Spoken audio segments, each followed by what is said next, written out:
welcome to Mock the Week. I'm Dara O'Brien. Well, the nation has been in raptures this week with the Labour leadership handover. People are talking of nothing else. Tony Blair is determined not to be bullied, however, into a decision by the Labour Party. He will only go when George Bush tells him to. It's got to be Blair's decision. In the same way, it'll be Saddam's decision when to drop through the hole after the trapdoor opens. Elsewhere, according to recent government figures, since 2004, 600,000 immigrants have come to England to work, half of them in the Premiership. Opinions vary on the benefits of immigration. According to one poll, it's great, I've got a job as a plumber.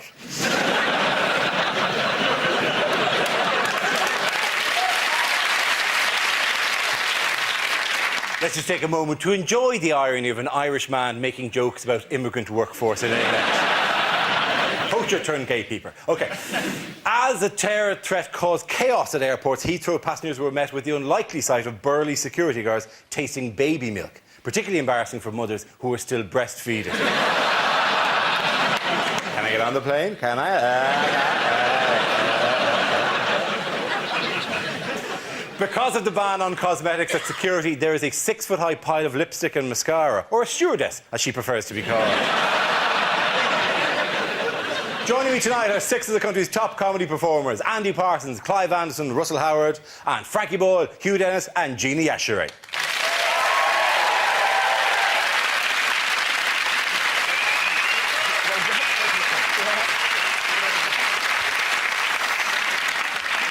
Welcome to you all. Our first round is headliners. I showed the teams a recent photo along with the initial letters of a newspaper headline. Here's a picture of neighbours from hell, Tony Blair and Gordon Brown. So what does BRNS stand for? Is it Blair reinvent Nazi salute? It's Beware Riling Niggly Scotsman. It's not that one, anyway. Is that just how you spell the gunshot noise that Blair's making there? Blair resign, never, shithead.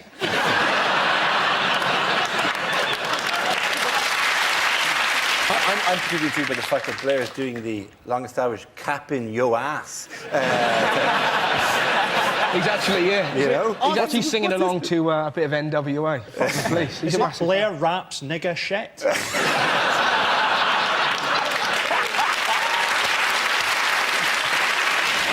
The B is for Blair, by the way, rather than Brown, if that brings you any closer.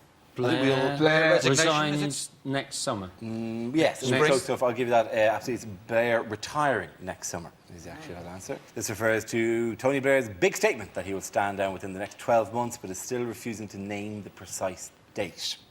You all excited by this? Isn't it the best, most fun story ever? Isn't it? With dragging his carcass across the papers every day.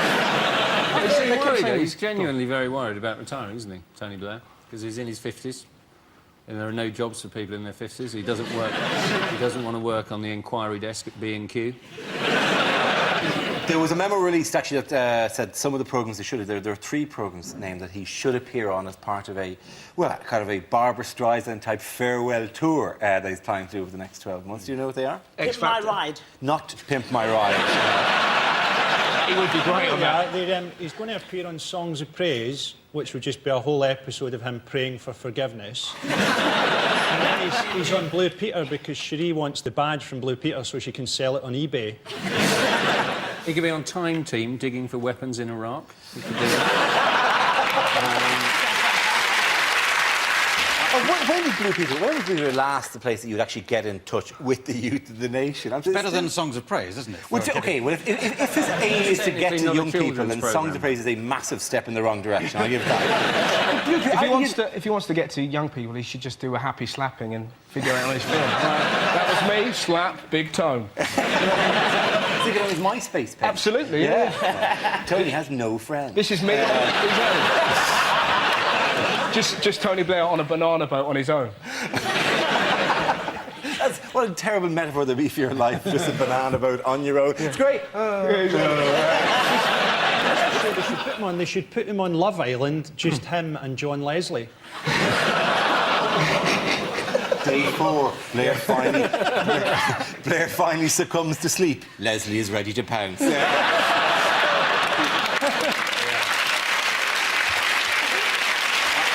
Blair is, right, is that it's just like the Lord of the Rings, isn't it? He's got addicted to the power. He's got addicted to using the ring.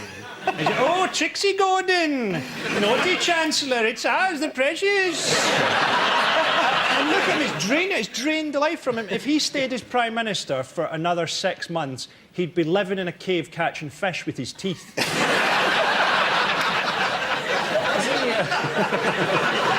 meant to be after Margaret Thatcher's record, though, isn't he? Is that not the point? That Well, he's not endured for going until 11 years, isn't that? If he waits until next summer, he can be the most hated Prime Minister ever. I just think, I don't know what kind of job you can do where you're sacked, but you go, I'm sacked, great. Well, I'll give you a list of dates when I can leave.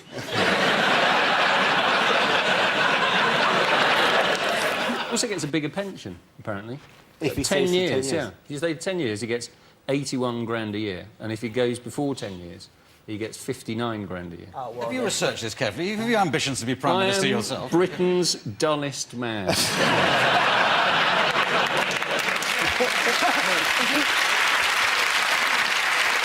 He ironically gets a round of applause for that. Yeah. Isn't the most cryptic resignation ever? I'm leaving this year sometime. This might be my last party conference. My first is in Windmill, but not in Cardiff. When am I leaving? Well, why is he resigned? Why doesn't he just carry on? He won an election. He said they're only saying you've got to go because he said I'm going to go. But what? He has no Because poll tax. everybody hates him. Yeah, but he survived starting a war that people didn't want and charges for students. All these things people thought they were going to rebel against. They didn't. People are just getting agitated because, well, you said you'd go in a few years' time. Well, go now then. It's picking on a wounded stag who's just declared himself to be wounded. What a wonderful moment in And my what's wrong life. with kicking a Who would have stag? thought when I woke up this morning, I'd be next to Clive Anderson saying, you're picking on a wounded stag. An incredible life. Can you see a deer with Tony Blair's face just nuzzling at a brook somewhere, but with a slight limp, going, I hope they never spot this, and then... Well, when they said he was going to be a Bambi, he was going to be a feeble character who'd be pushed around, but he's a not to be the stag. case. He turned into a stag. I think the whole deer metaphor What's could that? get... That's stag, come on, that's Really? That's a shit stag. Why does Gordon Brown want to be Prime Minister? That's what interests me. How funny would it be if Brown didn't get the leadership? If somebody came up the inevitable. outside and they all voted just to piss Brown off? Just to see his face after 10 years.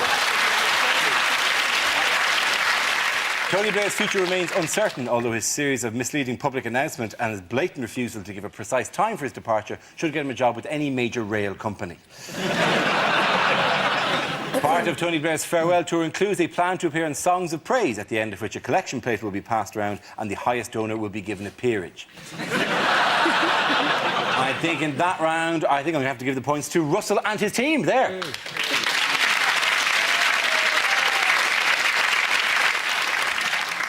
The next round is called Between the Lines and it features Hugh and Frankie. Would you make your way to the press pit, please? In this round, one of them takes on the role of a person in the news addressing the media, while the other translates what they really mean. Frankie, you are former Iraqi President Saddam Hussein making a speech. Hugh, you will tell us what Saddam is really saying. Hello, campers. I really think we're going to miss Rory Bremner.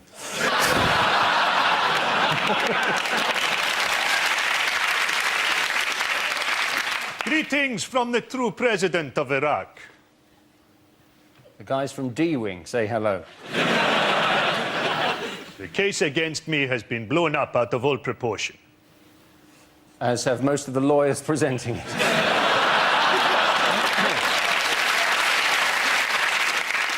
Believe me, they have the wrong man. I wonder what the real Saddam is doing now. They say that I gassed my own people. Never. Not at these prices. You think I am finished? My name still resonates around the world. I was offered 200 grand to do Love Island. I believe that I will be found innocent. I believe that I will be found dead. I may be in prison, but I can still dream. Tonight, Matthew, I want to be Freddie Mercury. Very good. Hugh gets the points there. Well done to both of them. Now we play a round called Comedy News Shuffle. This game involves Gina, Andy, Frankie and Russell. So if you could make your way to the performance area, please. This is a stand-up challenge. Our random news generator contains a bank of topics. We spin the wheel, and when it stops, anyone can step forward and try to make us laugh about the subject it's landed on. The winner is the team I judge to produce the funniest material. OK, here we go. First topic is the younger generation. Gina wants to go into that. Yes. The younger generation. There's no joy in them. They don't know how to play anymore, kids. They don't believe in Father Christmas. Nothing is going on in their life. My little nephew rings me up 2 days before Christmas. He's like that. Auntie Gina, this is what I want for Christmas, yeah? I want a Sony PlayStation PSP, now. In Curry's, it's $179.99. Dixon's $189.99. But if you go to Game Station, get it for $299.99 with 7 games. I'll book you a taxi, please go.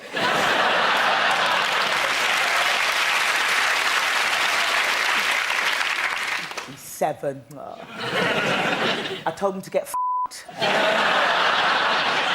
I've got him Connect 4, bollocks to him.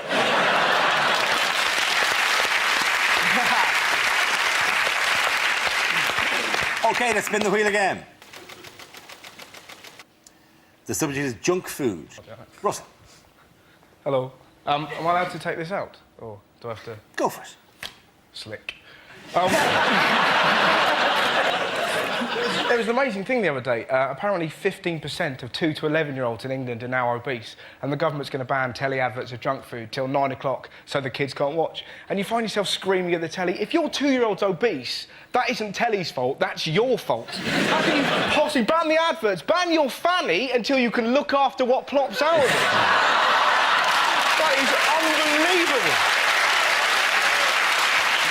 There's ways and means. My dad invented something, right, to make us eat our dinner. My sister would never eat it. She was like, no, it looks disgusting, Dad, no way to eat it, right? My dad invented something called the dinner witch. So, my sister was like, it looks disgusting. My dad would wink at me. I'd pop outside, ding-dong on the doorbell. My dad would then look into my sister's 8-year-old face and go, oh, Kerry, who could that be? During dinner time, with your plate still so full. And I suppose it could be the dinner witch. At which point, my sister would like, slick. OK, that leaves us with Frankie and Andy. The next topic is... airport security. Frankie.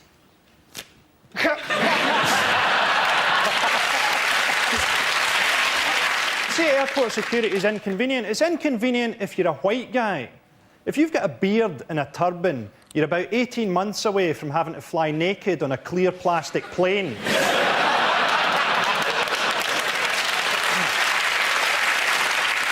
I was disgusted, you know, by that flight from Malaga where the 2 guys got thrown off because the passengers said they looked dodgy because they were Muslim. Now, that's got to hurt, hasn't it? You're getting called dodgy by the sort of scumbags who are flying back from Malaga.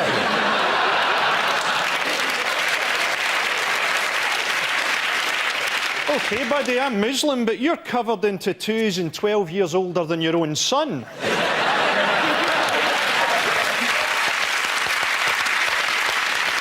OK, Andy, let's see what you've been left with. Comedy Gold. Charles Clark. Away you go. Exactly what I was hoping to get.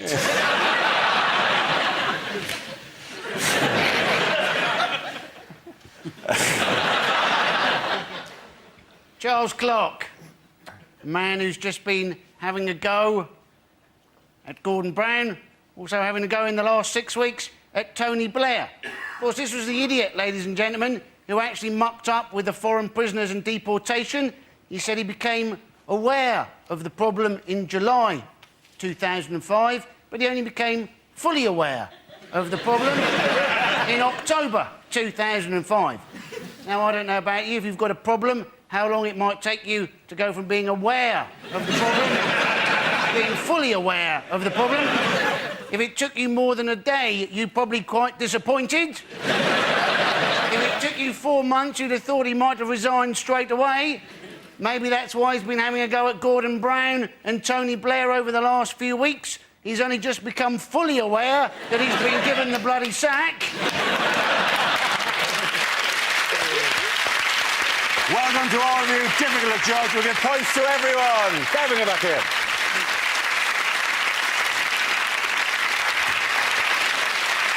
OK, this round is called If This Is the Answer, What Is the Question? On the board are 6 categories. For each chosen category, I read out an answer, and the players have to guess what the question might be. Russell, which category would you like? Let's go transport. OK, your category is transport. The answer is lipstick, Vaseline and jam. What is the question? What names did Bob Geldof reject for his kids? Is it what's a good night out for a Liberal Democrat? Is it what's in a fat whore's handbag?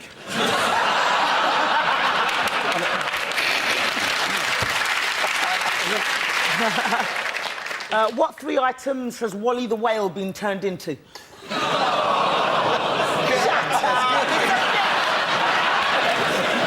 Can you name 3 things they have substituted for oranges in my online grocery delivery?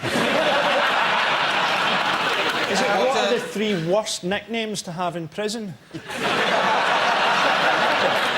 Just what have you eaten this week, Posh? What does the Pakistan bowling attack carry at all times? Now they've gone home, you're very brave. Better bowlers, English people, OK? I don't really know what this cricket thing is, but those chaps seem to be jolly good at it. Is it what products do animals miss having tested on them? Test jam on animals. I'll show you. They would have loved that. When you test it on the animal, it's like If scoop, you tested spread, that on a bear, you would love it. This vole goes a lot better with a bit of strawberry jam. What could you use to bring down a plane if you were a sorcerer?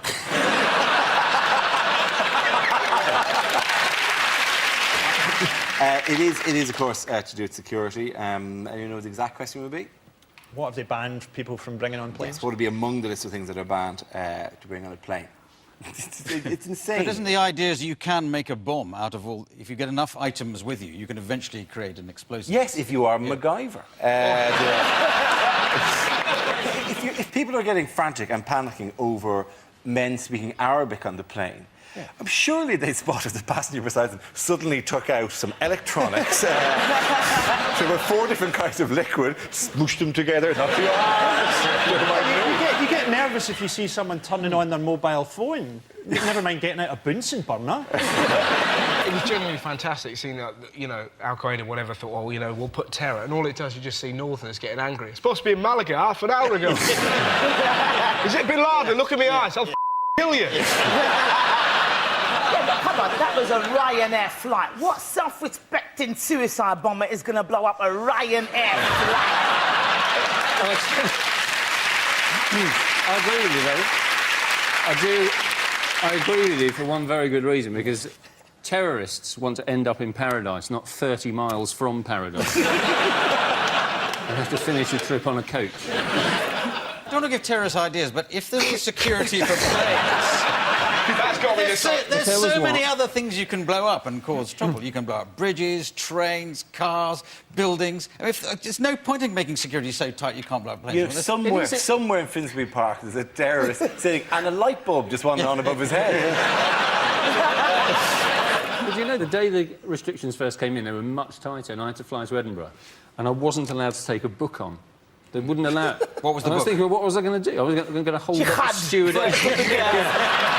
That actually wasn't there. I thought, what was I going to do? I was going to hold up the stewardess with a paper cut. This is War and Peace. There are 700 more where that came from.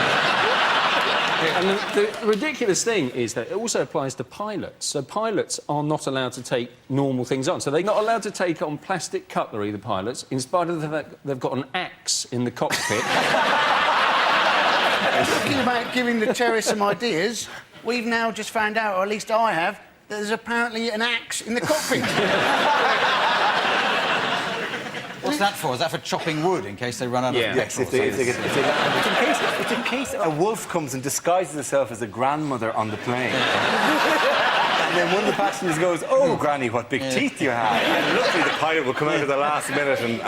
This, only the liquid you're supposed to take in, isn't it, is baby milk, right? And then you've got to taste it in front of security. Now, I don't see how that's necessarily going to stop Al-Qaeda, because surely they're going to be quite happy to taste liquid explosive that looks a bit like baby milk. They're suicide bombers. They're not going to go, "Oh, I'm not tasting the liquid explosive, that might kill me." That's nasty. Don't like the taste of that. Yeah.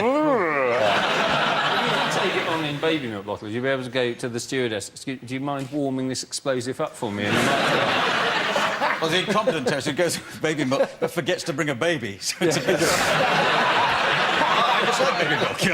It's like Never got winged off it. There are one section of society who've been complaining in the last week that their livelihood is in danger because of Suicide bombers. not just suicide bombers. Musicians. Musicians, classical musicians and musicians in general, I suppose, used to be able to, buy a second seat for their cello or whatever, or their Stradivarius, and can't do it anymore. And they're all saying we can't do it. They could just test them. Surely you could go, OK, you've got a violin, play the violin. Yeah, absolutely. Because it would raise the learning curve for terrorists quite significantly if you had to learn how to play the violin for 8 years. A really tense moment, they said, "Sorry, sir, is that your tuba?" And the terrorist would go, Isn't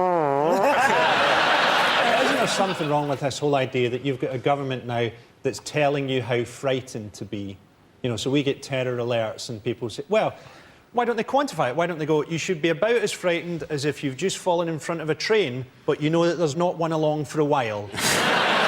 Or you should be as frightened as if an eagle has just flown through your front window, but you know it belongs to next door. Next door's eagle.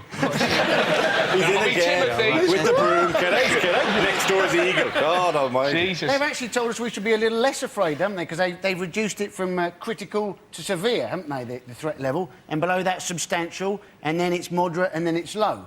And, of course, the Americans, they've also got a 5-point system. They've got red, orange, yellow, blue, green. So I think we can feel reasonably smug about ourselves that we use words and the Americans use colours. Why was it alleged that Mardid Azad Amin claimed to be carrying a bomb at Chicago's O'Hare Airport last week? Because of his name? No, I know what it was. Was that the guy who wouldn't admit that he was actually carrying a penis pump? Yes. Yeah. Why would he not admit it? Because he was with his mum, which is just...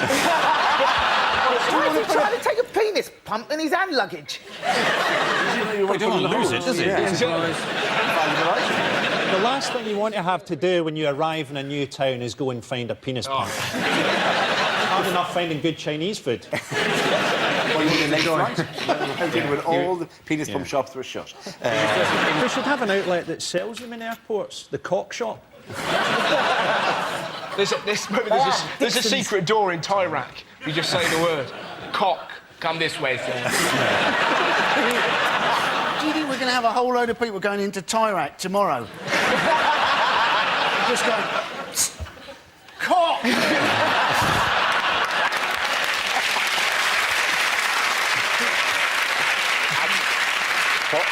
What you should have said there is, I don't want to give terrorists ideas. But if you go into Tyra... One of the items not allowed on flights were keys, which caused a bit of a delay on one flight when the pilot couldn't start the plane. Included on the airport's prohibited list is any kind of stew, genuinely, which thankfully put a stop to Al-Qaeda's plan to destroy Canary Wharf with a Lancashire hot pot. OK, at the end of that round, I'm going to give the points to Frankie, Hugh and Gina. Now we come to our final quickfire round called Scenes We'd Like to See. This is for everyone, so if you could all make your way over to the performance area. I call it ideas for scenarios we'd love to see, and the performers come in with their suggestions. Here we go. The first subject is exam questions that were rejected. A lot of people say that the exams are too easy. Is the answer A, yes? Or B, David Beckham? With illustrations, describe the Prophet Muhammad.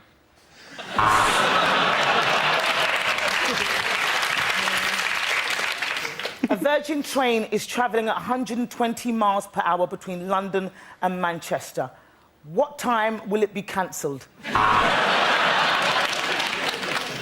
All PE teachers are paedophiles. Discuss.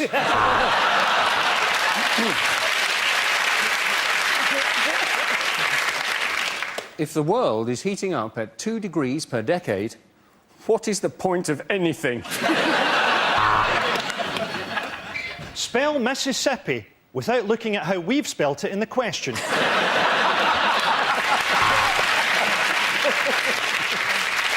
Two cars are speeding.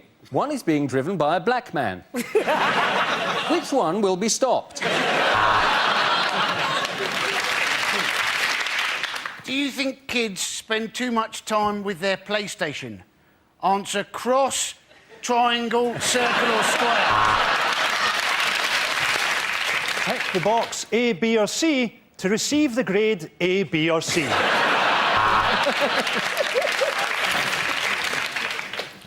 Sex education practical. Report to me in the stationery cupboard. If I add 1/8 to 1/16, how stoned will I be?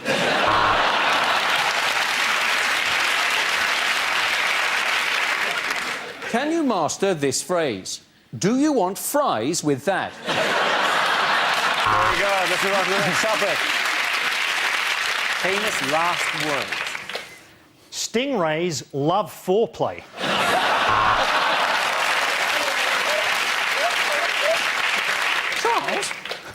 Charles, what are you doing with that pillow?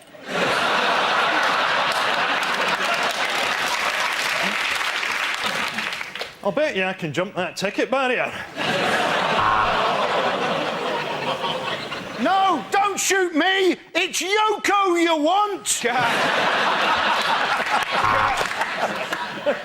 The funny thing is, the closer it gets, the more it looks like a piano. Oi, Zidane! Your mum's a slag!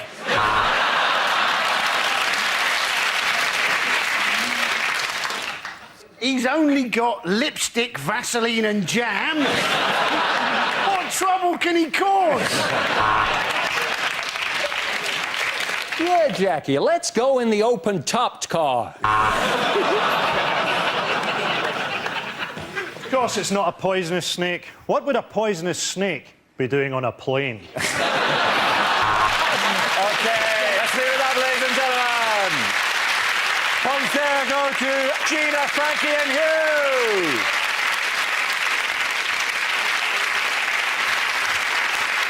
That is the end of the show. This week's winners are Gina, Hugh and Frankie. Commiserations to Andy, Clive and Russell. Thanks for watching. Good night.